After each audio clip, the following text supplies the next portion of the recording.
Welcome back to another episode. Back home in the coromandel. Look at that Pahudakawa, full flower. Must mean the kinners are fat. So planning to go for a bit of a dive. So we're going right up to the top of the coromandel. I'm really looking forward to it. Anyway, stay tuned.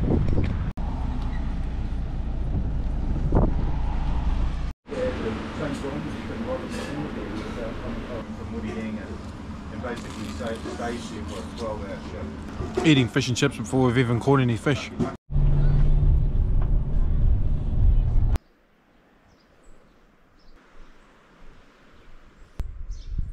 Nice big kiridu or wood pigeon. I love those. They're my favourite birds, I think. Them and shags. Might be a bit of a good luck charm, you know. Love exploring new places. Never fished here, never had a dive here, and I hopefully get to do both while I'm about to go fish it. So just love it. Exploring new coastlines. Well, I gave it about an hour out on those rocks over there. It was just too windy out there. I was getting a couple bites, but nothing big enough to take it. But the wind's supposed to drop right off tomorrow. So I'm going to go for a dive first thing in the morning tomorrow. Alright, see you tomorrow.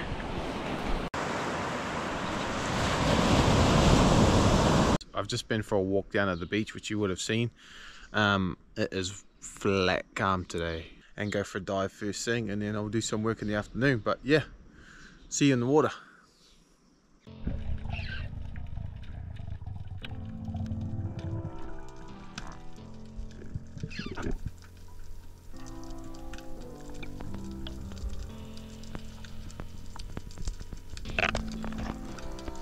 So I've swum off the shore about a kilometre away, around off the beach, and I decided to swim far to start with and then work my way back.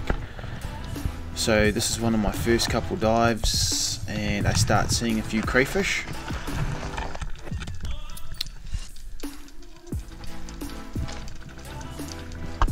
Usually if you find one crayfish, there are others in the area, not far around, so make sure if you find one you check thoroughly around where you found that one crayfish, because quite often there may be a nest nearby or a group of rocks that are holding good numbers. Look at those three majestic shags. So here I was lucky enough to stumble across a really good nest. In actual fact, most of these crayfish were undersized. However, there was the odd legal size crayfish in amongst there. We're looking at one of them. That one there was illegal. But if you do come across a nest, this is how I like to approach it. Because there's such highly populated areas and rocks, what I find works best is I find the nest, and then I like to do a good scout around the entire area, because quite often the big bucks will separate themselves from the nest and they'll be in a hole, their own little hole that has really easy access to the nest. And also when I'm working a nest, so I'm starting to pluck some crayfish from this nest, I work from the outside in. That's purely because when you work from the outside in, you don't disturb all of the crayfish in the middle of the nest, because if you start from the inside out, you scare everything, and the good crayfish will generally back up into their holes and you won't get a crack at them. But if you work from the outside in and you pluck them from the outside, working your way to the middle of the nest, the ones in the middle of the nest don't seem to spook. So that's just how I work a nest. Seems to work pretty well for me. The other thing is, if you work from the outside in, you don't murk up the bulk of the nest. So if you're working from the outside in, you're just murking everything up around the main nest, and then you get your final crack at the mass in the middle. So yeah, that's how I like to approach pulling crays from nests. But that is one thing I have noticed in my experience, is that the bigger bucks of the nest will be separated from the nest itself, but they will have good access, so they'll be somewhere close, but usually in a hole, not too far away from the nest.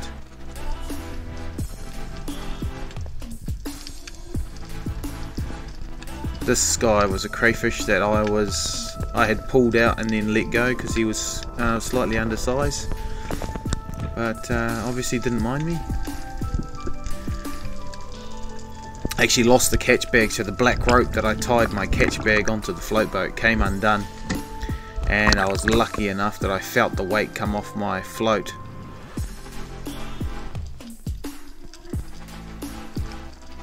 When it comes to swimming new coastlines, if you see big boulders and big cracks, you want to start at the bottom of the crack and work your way up into the shallower water, and just check as thoroughly as you can, following that crack as far as it goes.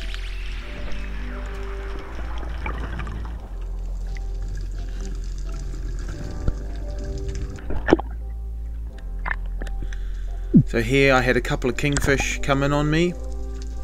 Obviously didn't have my spear gun in my hand, which was a bit of a bummer, so I tried to pique its curiosity while swimming back to the spear gun, but they weren't sticking around. As soon as they saw me, they were gone. So bit of a missed opportunity, but oh well.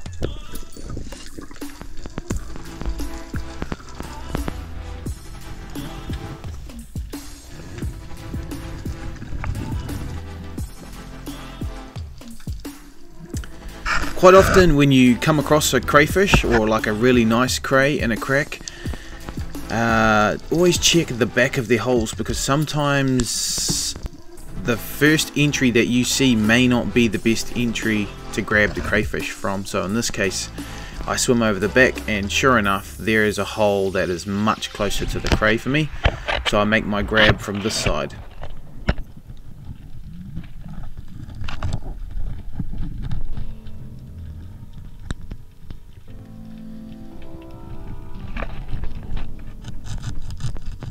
When you've missed the cray at first and they hole up and they go to the back of their holes, the best thing to do is get your hands around both of the base of their horns, and you want to actually push them back into the hole to break the seal that they've created, and then pull them out. So here I was using a technique called kelp watching, and what this is I've found a cray under the kelp, and I'm at the end of my breath, so what I've done is I've hit the surface and I keep my eye on the exact piece of kelp that I came up from. So, because if you look away and you close your eyes and you do your big breathe up, the next time you open your eyes, everything looks the same. So this just cuts down the amount of time that it takes for you to find that crayfish again under the kelp and then make your grab. Man, shout out to Ruku Fins. I had my last set of fins crack on me, and I had owned them for 2.5 years, and I took them back into the shop and they just gave me a brand new pair over the counter for free. Morena everyone, it is day 3 here, and I'm just going out for a short dive. It's our last day, so we're heading home after this. So she was too rough to go for a dive yesterday, but nice and calm today, so let's see what we can get. Anyway, I'll see you guys in there.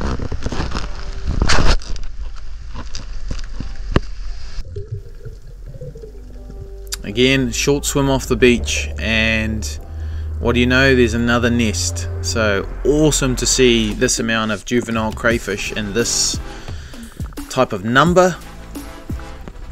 This was another really healthy nest with only a couple above legal size. So again, the bigger ones here were on rocks away from the nest. They weren't in the main mass. So, but yeah, great numbers, and it's just good to see that the stocks are doing this well.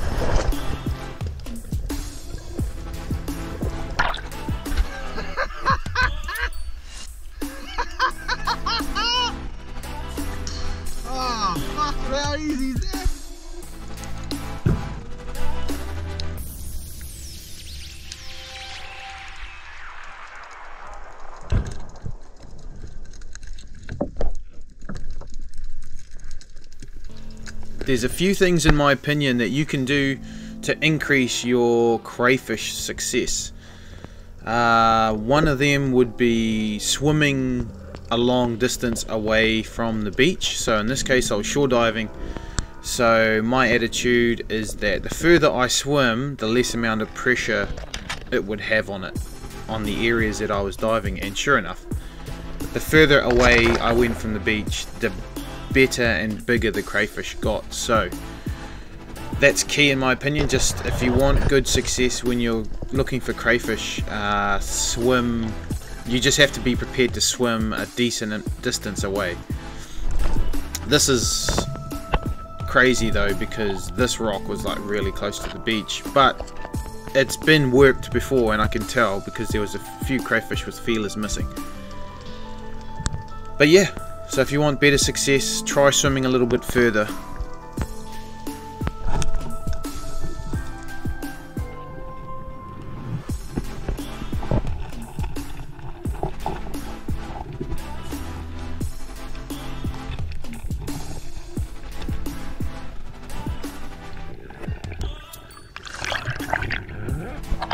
Here I've gone to grab a couple, and then I've felt them the size in my hand, and they're obviously too small, so I just let them go. I do my best when I'm grabbing crayfish that I think are legal. I do my best to make a good judgment under the water. However, I do grab undersized crayfish every now and then, so I really do my best to try not to break legs and feelers off, just in case I have to let them go.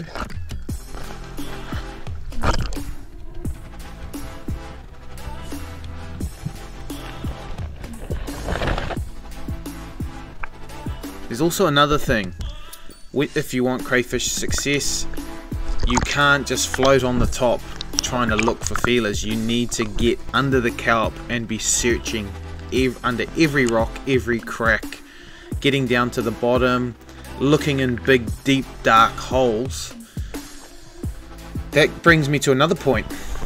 If you're looking into a really dark hole, give yourself 5 to 10 seconds just staring into the hole, and your eyes will actually adjust naturally, and you'll start to see things that you wouldn't have seen when you first started looking into the hole. I know some guys close one eye and then open it when they get to the bottom, but I just find if you've got a good breath hold, just try and, it sounds funny, but just stare into the hole and your eyes will adjust. I've never really crayfish dived with a torch. I've just never needed to. Yeah, like I said, I just stare into the black hole and my eyes just adjust for me.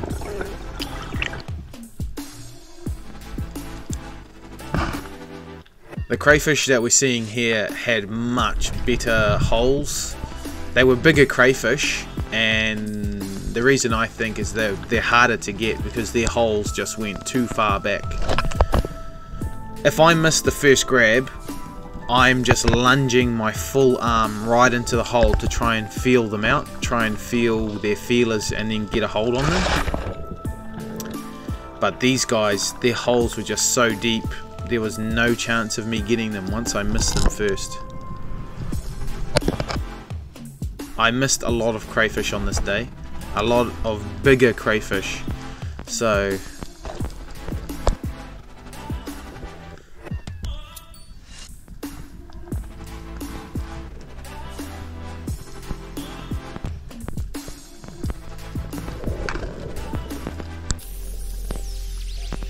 another technique that you can use when you're going to lunge for your crayfish is trying to desensitize them at the front of their hole. So what I do is I just wiggle my fingers and blow water across their feelers so that they don't know when I'm about to lunge. It may give you that split second where they think you're about to wiggle your fingers, but you actually make the lunge. Here's another little technique. So I found a kinner next to a good crayfish hole, and his hole was just too good and there was no way I was going to get him. So I cracked a kinner right in front of his hole. Sometimes it works, sometimes it doesn't. I have had it work on some really big bucks before, where they've pushed all of the smaller crayfish to the front of the hole. I've cracked the kinner in front, and then the big ones come out to grab the kinner, and I've got him. Also had my spear gun this day. I decided there was a really nice ledge here, so I cracked a few kinner over it, and yeah, a few smaller snapper came in on it. A couple of legal snapper came in, but my mind was on the crayfish, and I really struggle to shoot fish and look for crayfish at the same time. It's like two different mindsets. On one side, the spearfishing side, you're trying to be super quiet and silent and stealthy, but with crayfish you're on the bottom in the kelp making lots of noise, kicking up lots of sand, and I just think they're two totally different ends of the spectrum when it comes to diving. Got my last crayfish and I made my way in, and I met this cool young guy on the beach. His name was Tyler. He was teaching his cousins how to dive. Big respect to you, brother. Looks like you're going to be a good diver in the future, so just keep at it. And pretty cool to see you teaching all your family how to do it. Anyway guys, I'm going to wrap it up there. Epic mission. If you like this type of content, hit that like button please and subscribe, and I'll see you on the next one.